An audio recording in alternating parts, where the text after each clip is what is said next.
dalam padu setepi tabah hati ada ni ya aku Yahweh tetap segala saksi Yahweh akan dipulang Jehovah Nuseta yang kemasaan dalam tangan apa sarung meminta awe dalam awe dari kau aku mengambil ayah dapat saya kau sampai bertemu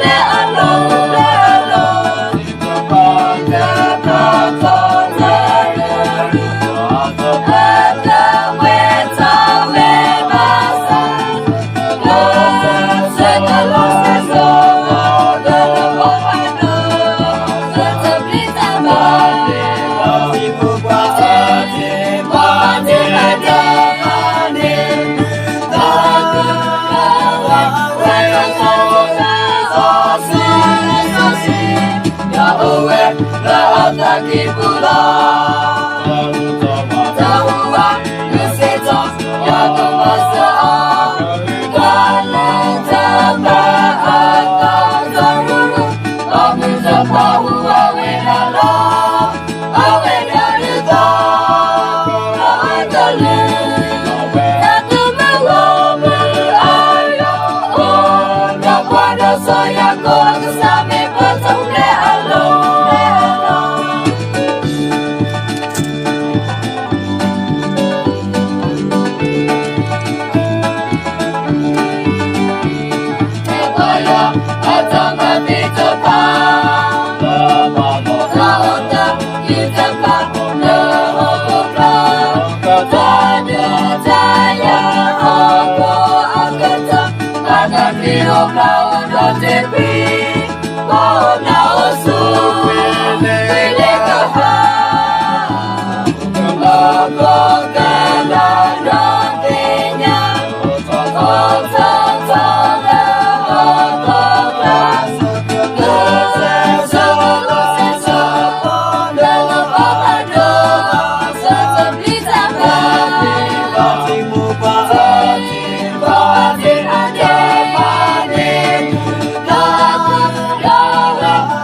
lagi pulang Jehovah Nuseta yang kemasaan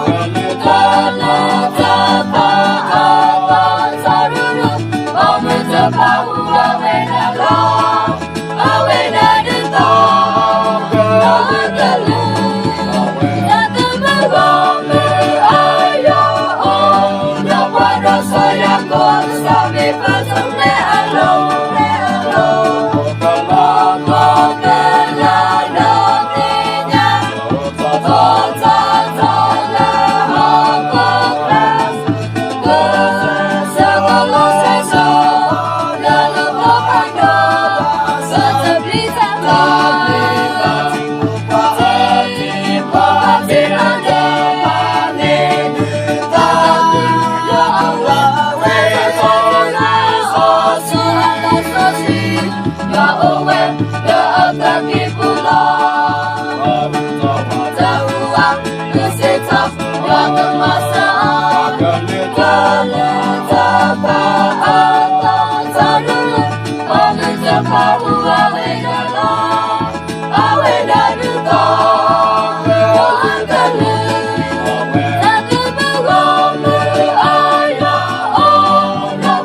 Saya